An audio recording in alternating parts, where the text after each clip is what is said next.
Hello and welcome and namaste from New Delhi. You're watching DD India Live. I'm Gautam Roy. Coming up over the next 30 minutes. External Affairs Minister Dr. S. Jaishankar holds talks with his German counterpart in New Delhi. Germany reaffirms strong support for India-EU free trade agreement. Prime Minister Narendra Modi visits Day 2 of Semicon India. The fourth edition of the Showcase Semiconductor event becomes the largest ever in India with 350 companies from 33 nations. And Finance Minister Nirmala Sitharaman leads the 56th GST Council meet. The two-day meeting has begun with high anticipation of rate rationalization and indirect tax reform.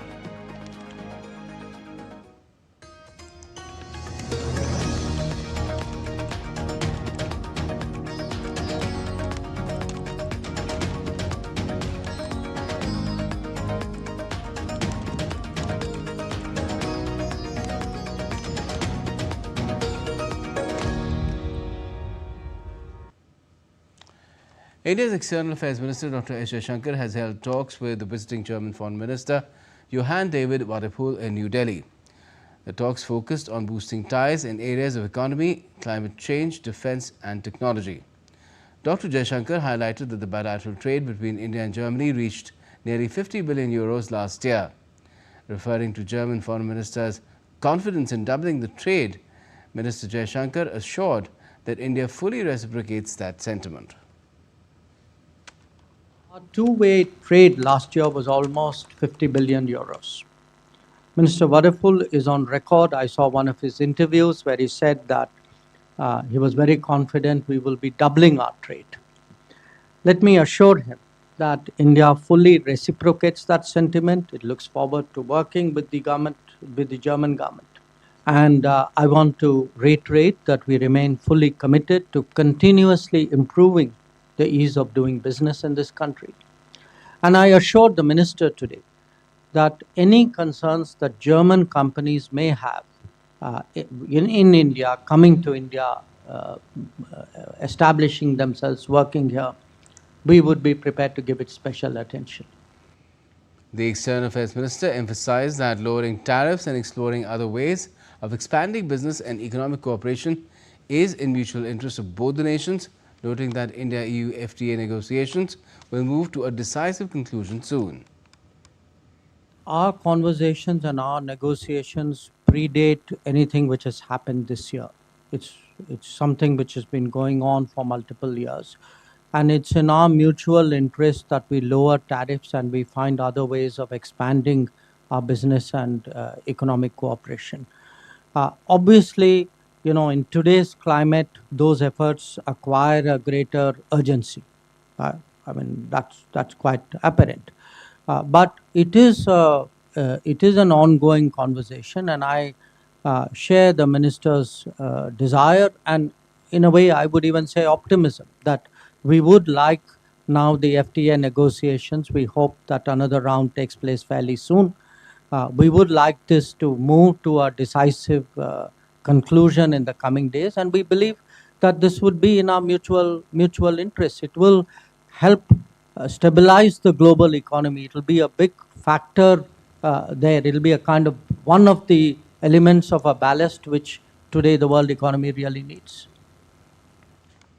And further, Dr. Jaishankar said India greatly values the understanding that Germany has shown in the country's fight against terrorism. We greatly value the understanding that Germany has shown with regard to India's fight against terrorism. Minister Wadephul has himself been explicit about our right to defend our people against terrorist attacks. Our parliamentary delegation that visited Germany in June after Operation Sindhu was also warmly received. And on his part, the German Foreign Minister said that his country strongly supports India's free trade agreement with the European Union. Wadephul also expressed hope that talks will conclude before the end of this year. Germany strongly supports the EU-India Free Trade Agreement, and we hope that this can be speedily negotiated so that it can be concluded before the end of this year, in autumn this year, and hopefully lead to a ratification process. And earlier, India's Commerce and Industry Minister Piyush Goyal co-chaired a meeting with the business delegations from India and Germany, along with Germany's Foreign Minister Johann Wadephul. The leaders discussed strengthening trade, facilitation, regulatory frameworks and market access, and also explored avenues of collaboration in defense, space, innovation and automobiles, underscoring the vast potential of the partnership. Prime Minister Narendra Modi attended the second day of Semicon India 2025 conference in New Delhi. The Prime Minister visited the Semicon exhibition, witnessing firsthand the process of chip manufacturing, nanochip production and advanced assembly taking shape in India. He also explored the innovations of global leaders including Micron, Delta, Keynes and Lam Research, with industry efforts sharply focused on next-generation chips for defense, aerospace and electric vehicles. The fourth edition of Semicon India was inaugurated by Prime Minister Modi on Tuesday. With over 350 companies from 33 countries, this fourth edition of Semicon India has become the largest ever, drawing a record number of global stakeholders.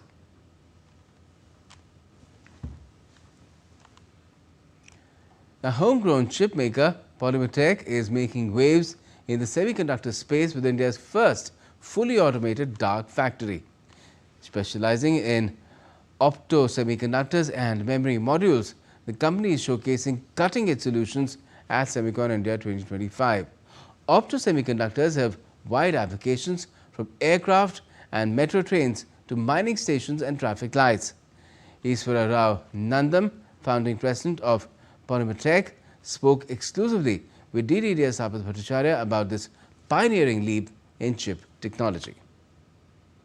The company is leaving a trail when it comes to innovation, technology, not just in India, but outside the country. When we talk about Polymatech, we see this Bharat's first dark factory. Yes. Now, a lot of people might be asking, what is a dark factory? Right. I mean, people may say that, is it like dark? Is it like there's no light? Why is it called dark factory? Factories, facilities that they're fully automated and there's no human interface physically there in the facility. They call it dark manufacturing because, robots or, machines doesn't require light. So, we call it dark manufacturing. Why shouldn't there be light? Why should it be dark? Is there any reason that it amplifies the work? Well, it's the efficiency and really getting rid of all the errors that human could make, and it's just more efficient. Hey, sure, sir. You must be very proud that in a country where we are now talking about people to come out from outside to collaborate, here's a company which is going outside, places where it's a hub. The semiconductor is a hub. We are also in Europe. One is in Estonia, our own plant, where we manufacture the substrates for the semiconductors. And also we are in France, the Grenoble, which is also called another Silicon Valley of Europe. Right? In Europe, in France, we manufacture ingots and wafers there. And in India, we are doing packaging as of now. Are you planning, like for instance, a lot of people are now talking about manufacturing a make in India semiconductor here. What is your take on that? It is the right place to be in India for semiconductors as governments are fully supporting. It's the first company which is working on opto semiconductor. A, for our viewers who doesn't understand what is opto is, and B, I wanted to ask you, since when you guys are working on it and what is the market right now in that particular segment? Opto means whatever and whichever deals with light. So Polymatech is specialized in opto semiconductors which deals with light. Our main focus is medical and agriculture. What is medical is if you want to see a vein under your skin, and there are 300 pricks every day with 40% efficiency. So there will be a lot of pain to the patient.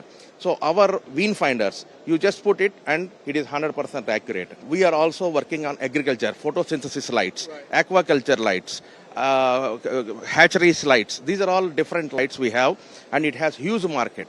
So Polymatic is changing the whole gamut of semiconductor industry. In fact, they are the trendsetter. With campus and Yogesh, this is Apush Bhattacharya for DD India from Delhi.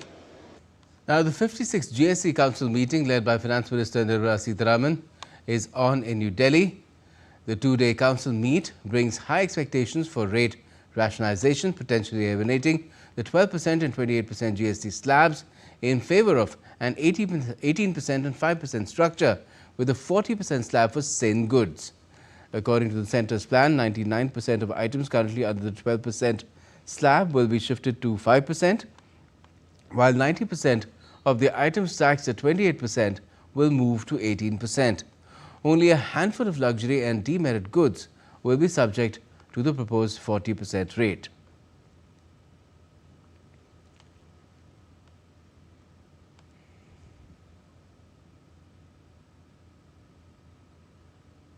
Now, the centre's proposal for GST reforms is based on three pillars.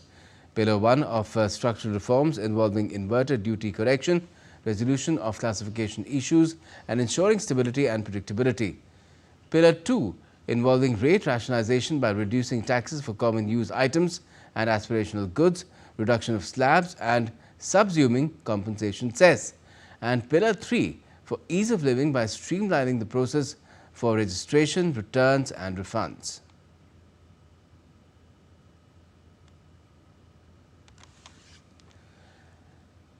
Singapore's Prime Minister Lawrence Wong is in India on a three-day official visit. This is Prime Minister Wong's first visit to India in his capacity as Singapore's top political executive. Earlier today, the visiting dignitary paid tributes to Mahatma Gandhi by laying a wreath at his memorial in Rajghat. Singapore PM Lawrence Wong will now hold talks with Prime Minister Modi on Thursday. The two leaders will review the robust and multifaceted cooperation between India and Singapore and set the path for future collaboration. They will also engage on regional and international issues. The Singapore leader will also call on President Draupadi Murmu during the course of his visit. Singapore is an important partner for India, including the Act East policy, and bilateral ties between the two nations have been elevated to a comprehensive strategic partnership during Prime Minister Modi's visit to Singapore in September 2024.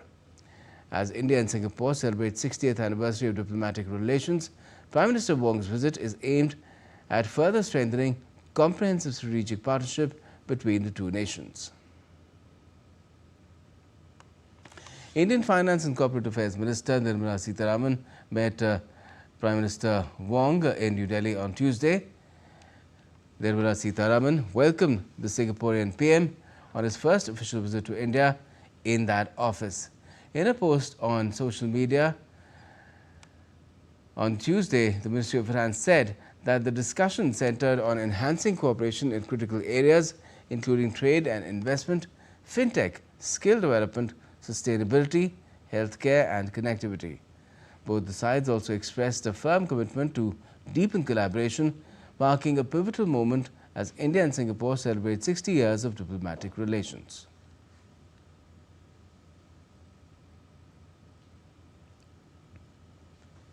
And the Singaporean Prime Minister also took to social media and highlighted the meeting with Nirmala Sitharaman. He also said that discussions took place on the outcomes of the recently concluded third round of India-Singapore Ministerial Roundtable held last month. And still to come in this edition of DD India Live. Russia's Vladimir Putin thanks Xi Jinping, Kim Jong-un for sending soldiers to Russia in the battle for Kursk.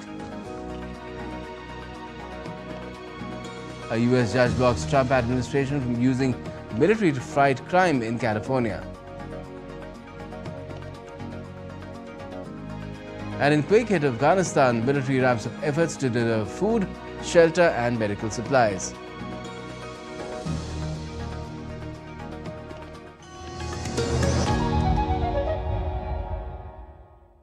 This week on Defence Dynamics, India's tank force takes on the drone challenge. how counter-unmanned aerial systems are rewriting armored warfare. A major milestone in Indian air power, why the induction of Tejas Mark II matters. And on the robotics front, what is Bhairav's robotics Rakshak and why it could redefine battlefield autonomy. This Wednesday at 8 p.m. only on DD India.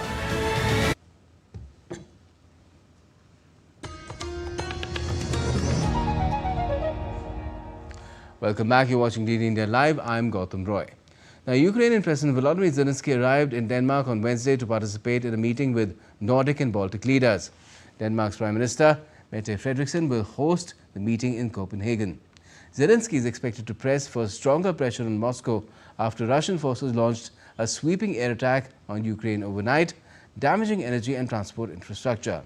He is also planning to have bilateral meetings in France later on Wednesday.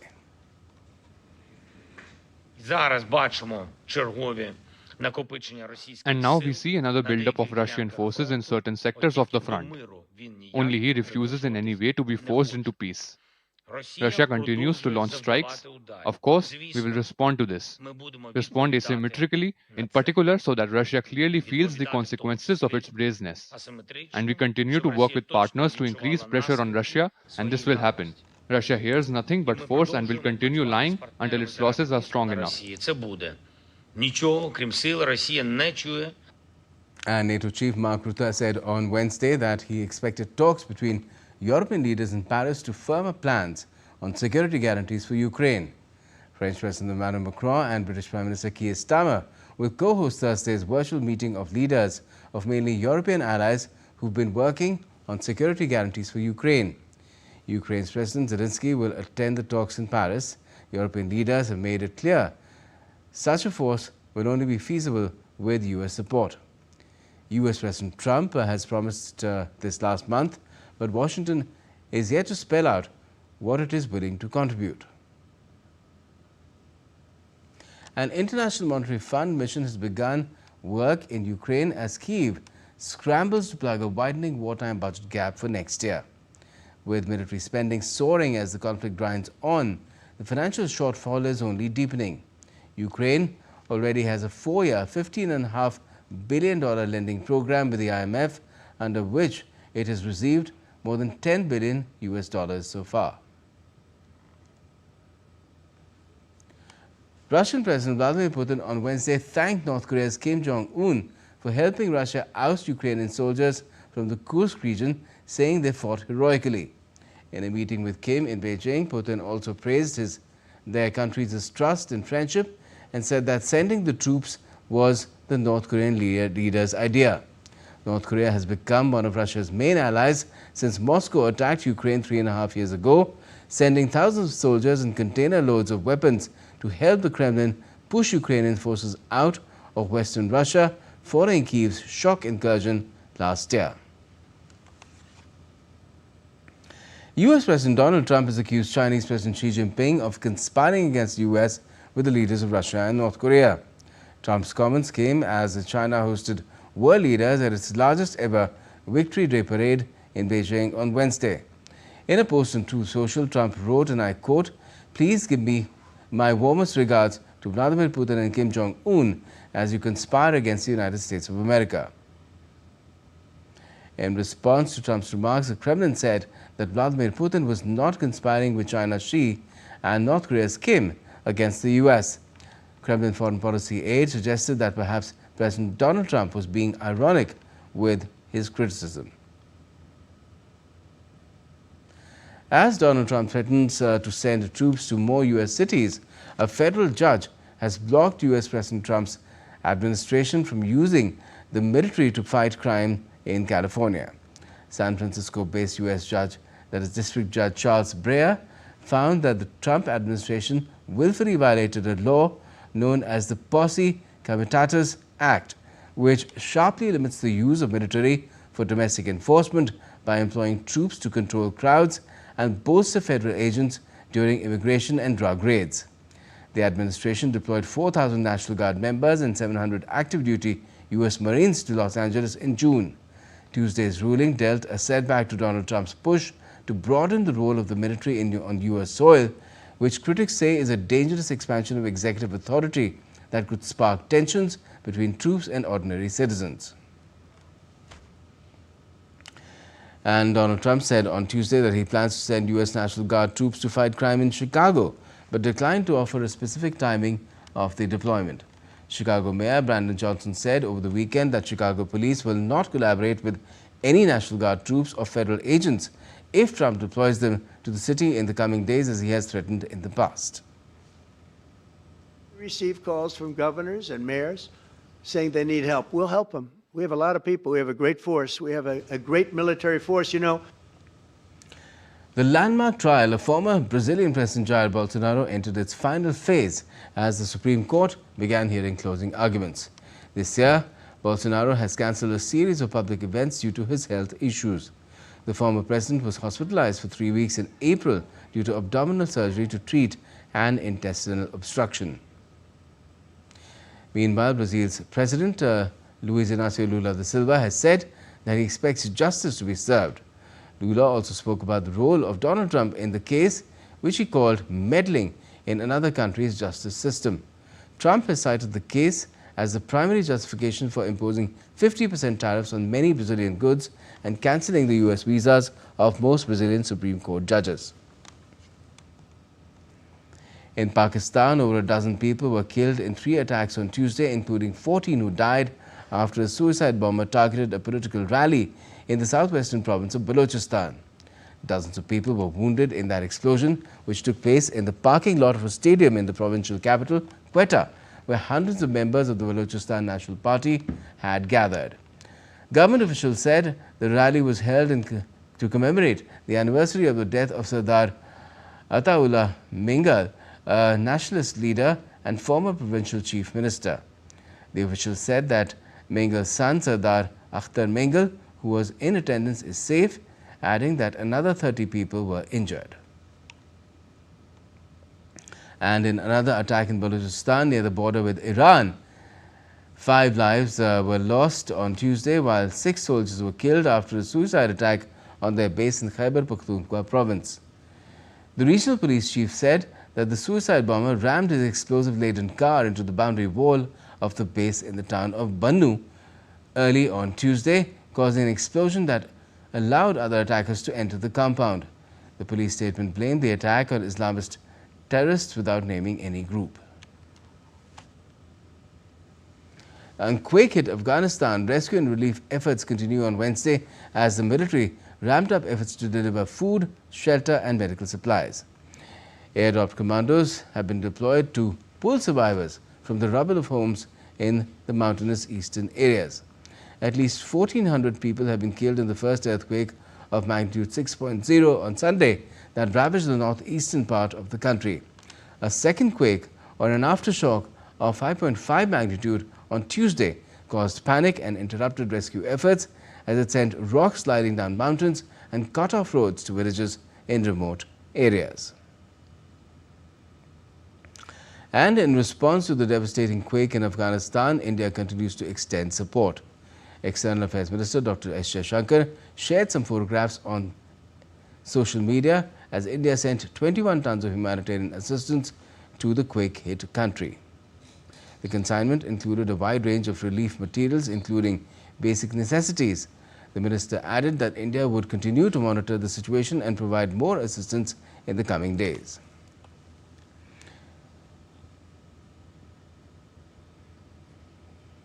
India had previously extended humanitarian aid to Afghanistan on Monday, including relief materials.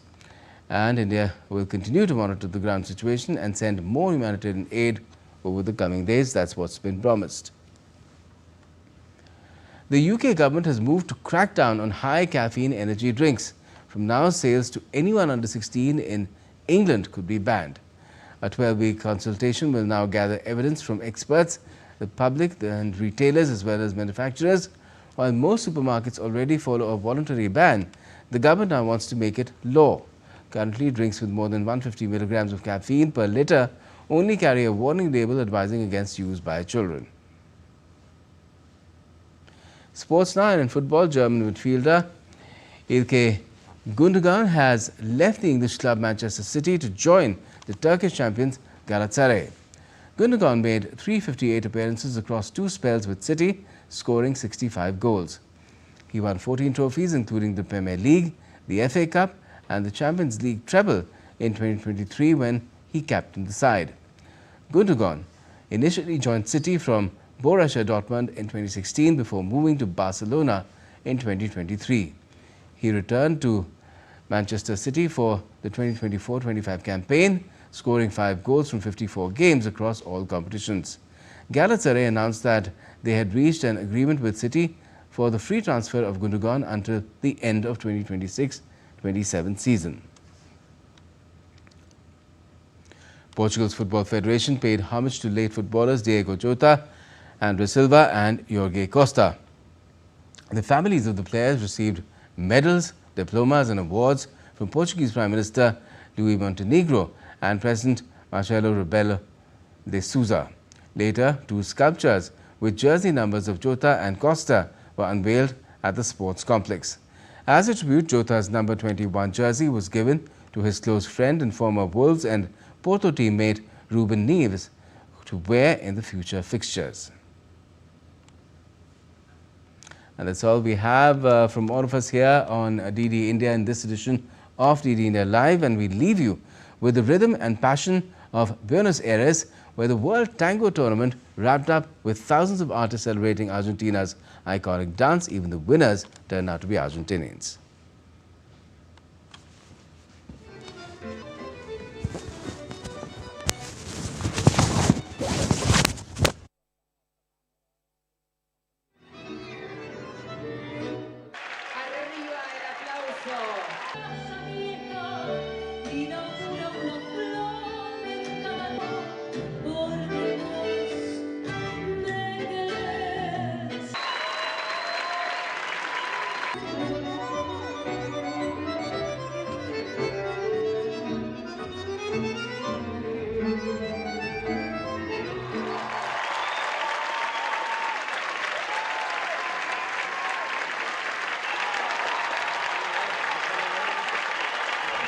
Micaela García pone su nombre.